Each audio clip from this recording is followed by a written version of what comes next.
Es mal gusto hablar de la madurez de una dama, pero en este caso hay coincidencia en que esta cuarta campaña se le percibe a usted más madura y que va manejando mejor la campaña. La pregunta que quisiera hacerle es, ¿esto es una suerte de posición para la campaña o cómo usted se maneja? Y ahí preguntarle qué errores siente usted que ha cometido en el pasado, que ahora los puede enmendar, y cómo garantizarle al elector que es real, que ha habido un cambio, hay lecciones por aprender, que se han aprendido. Bueno, quiero en primer lugar también hacer un poquito de mención sobre las encuestas que ustedes han mencionado. Por favor. Tomo estos resultados primero con mucha serenidad, porque como ustedes han mencionado, vienen 6 días claves y en nuestro país efectivamente cualquier cosa puede pasar. Hay todavía un bolsón grande de personas que no han decidido su voto, así es que tenemos nosotros los candidatos y en este caso nuestro partido pues ponerle mucho punche en estos días y por supuesto también tomamos estas encuestas con alegría, pero este es el esfuerzo de muchísimas personas, de los candidatos, de la militancia, de los jóvenes y de todas las personas que nos están ayudando a transmitir nuestras propuestas.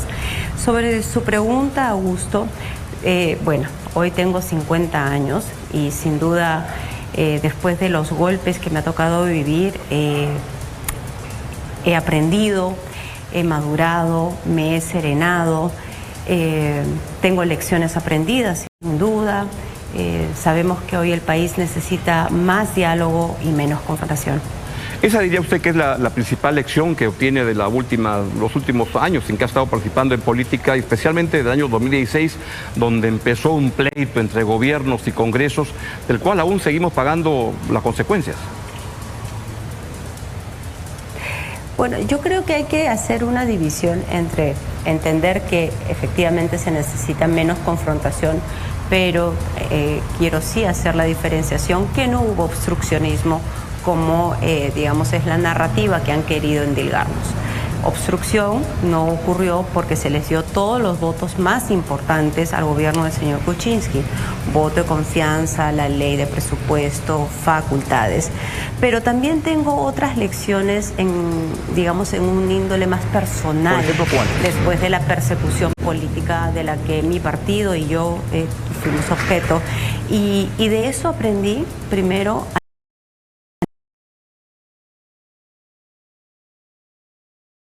no rendirme.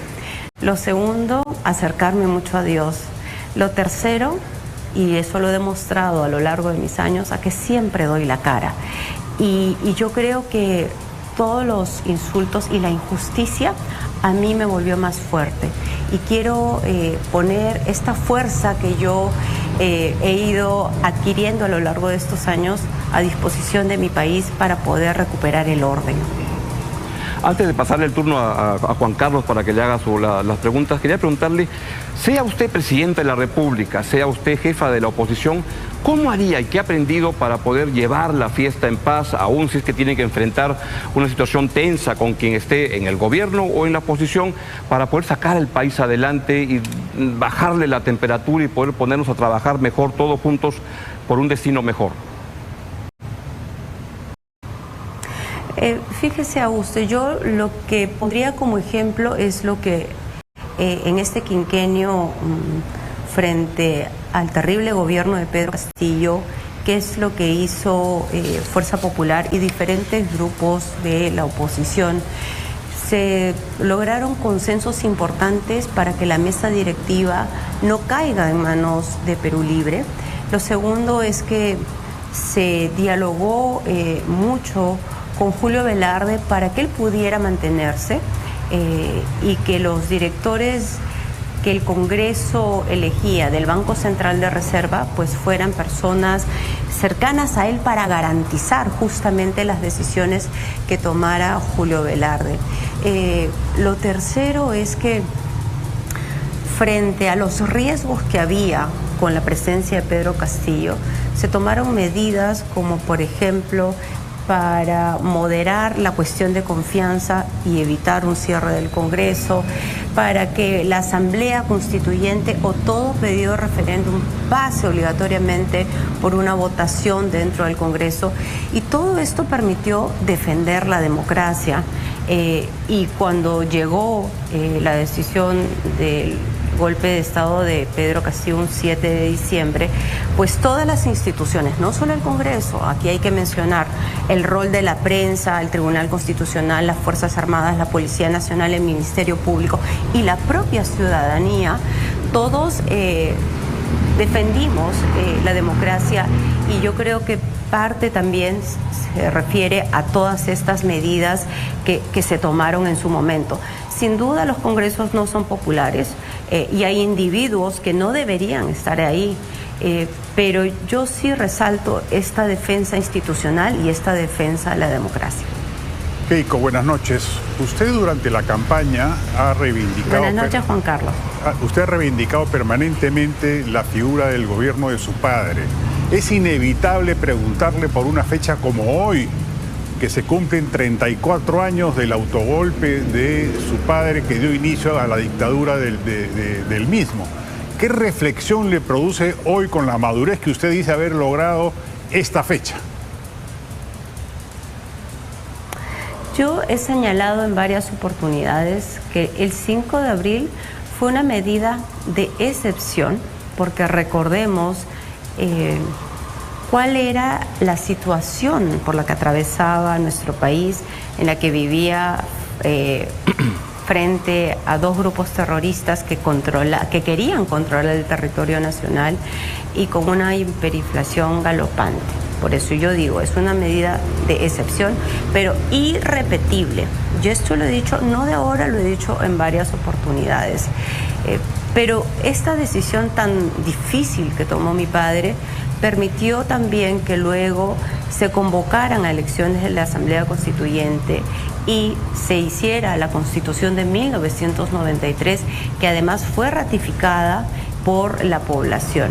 Esta es la Constitución que hoy rige nuestro país y la que ha traído tanto crecimiento en los últimos años. Lamentablemente, luego de la salida del gobierno de mi padre, pues los siguientes gobiernos no trabajaron con la convicción y cumpliendo las promesas que ellos habían hecho. Entonces ha habido una ausencia de parte del Estado. Pero vuelvo a repetir, mi calificación a esta medida es de excepción e irrepetible. Ahora, hay que recordar los hechos. El gobierno de su padre tenía mayoría en el Senado conjunto con el Fredemo y tenía mayoría en diputados también con el Fredemo. ¿Fue necesario el autogolpe? Miren, yo entiendo que había la intención de vacar a mi padre, y yo sí creo que faltó más diálogo entre ambos, entre el Poder Ejecutivo y el Congreso. Pero si uno mira luego los hechos a posteriori y tiene como resultado pues el haber derrotado el terrorismo, el haber generado orden, el que nazca la Constitución, que además fue aprobada por la población, pues yo entiendo que esta medida tan difícil fue necesaria para la modernización de nuestro país. Usted señaló en 2016 que iba a gobernar desde el Congreso, cuando ganó Pedro Pablo Kuczynski las elecciones. Y luego ha sido mayoría opositora, no mayoría general, pero sí la minoría más grande del Congreso desde 2021 en adelante. ¿Qué reformas puede mostrar en su catálogo de logros políticos el fujimorismo en estos últimos 10 años? Mire, le agradezco esa pregunta, Juan Carlos, porque es absolutamente falso que yo haya señalado que íbamos a gobernar desde el Congreso. ¿Okay? Muy por el contrario, cuando se dieron los resultados del señor Kuczynski, hice una conferencia de prensa para reconocer ese resultado final. No presentamos ninguna observación y le dimos las leyes más importantes y todas las facultades para que ellos puedan hacer las reformas necesarias. Vuelvo a repetir, creo que la pelea fue de a dos y de eso hemos aprendido. En el último quinquenio yo creo que la reforma más importante debido a la inestabilidad política fue aprobar la bicameralidad. Y esta reforma, que si bien es cierto puede ser no popular, cuando ocurrieron todas las movilizaciones en contra del gobierno de la señora Boluarte, vinieron bancos extranjeros porque iban a quitar el grado de inversión a nuestro país.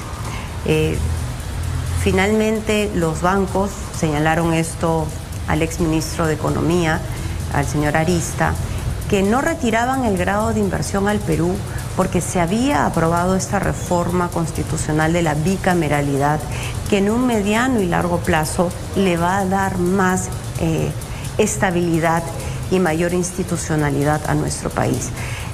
Esto no es el esfuerzo de Fuerza Popular, es el esfuerzo conjunto de muchísimos partidos que lograron esta reforma en 2 votaciones, y nosotros esperamos pues que este nuevo sistema le dé más tranquilidad a los peruanos. Keiko, ¿cómo quisiera usted manejar la segunda vuelta, a diferencia de las otras segundas vueltas en que ha estado, especialmente las 2 últimas, para poder generar las condiciones? Porque gran parte de los problemas se ocurrieron como ocurrieron esas segundas vueltas. ¿Cómo esperaría usted manejarla de su parte, pero también con quien le toque estar, para crear las condiciones para que no hayan tantas heridas por curar luego de la competencia?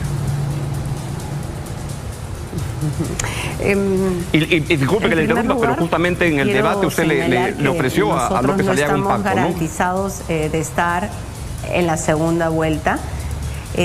Tenemos que esperar con mucha prudencia, pero ponerle muchísimo esfuerzo y mucha alegría a estos últimos días, y ese es mi llamado a la militancia y a nuestro partido, y por supuesto que pedir también que se inscriban como personeros. Dependiendo de estos 2 factores, vamos a poder, ojalá, con el respaldo y el apoyo de la ciudadanía, entrar a esa segunda vuelta. Si es que esto sucede, creo que mi actitud en el debate muestra, digamos, cuál va a ser el actuar de nuestro partido. Al señor López Aliaga le dije que más allá de los insultos que él me ha dado en las últimas semanas o en los últimos meses, yo tengo bien claro que el enemigo del Perú es la izquierda. Y yo no quiero confrontar, y no he querido confrontar con el señor López Aliaga en el debate.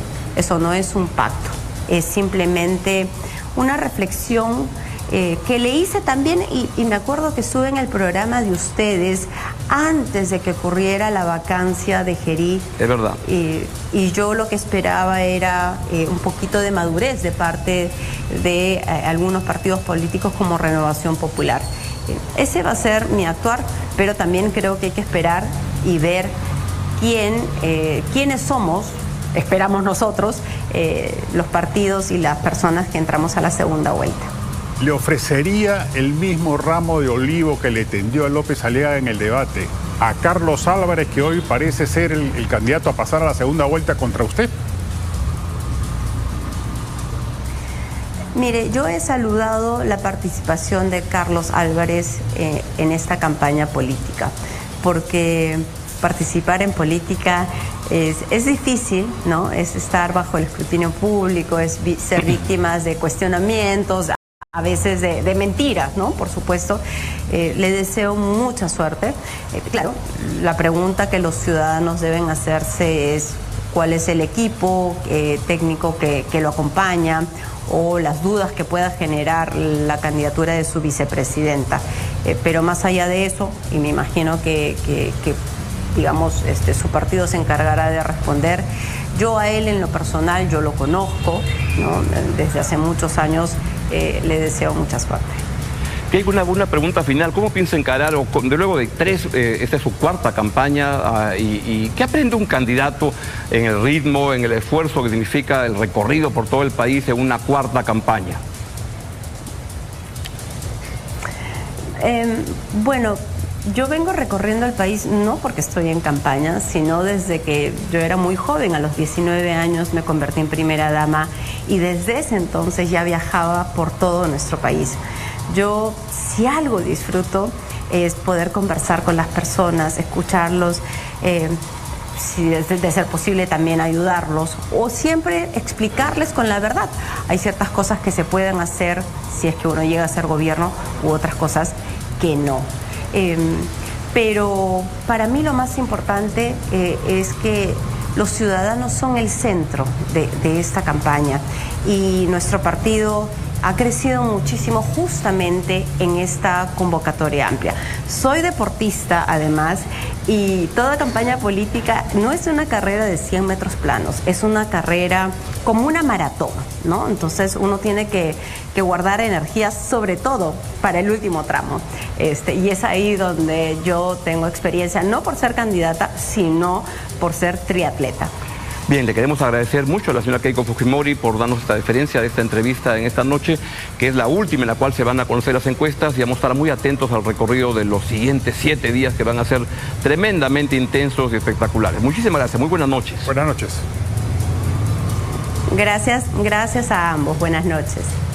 Muy bien.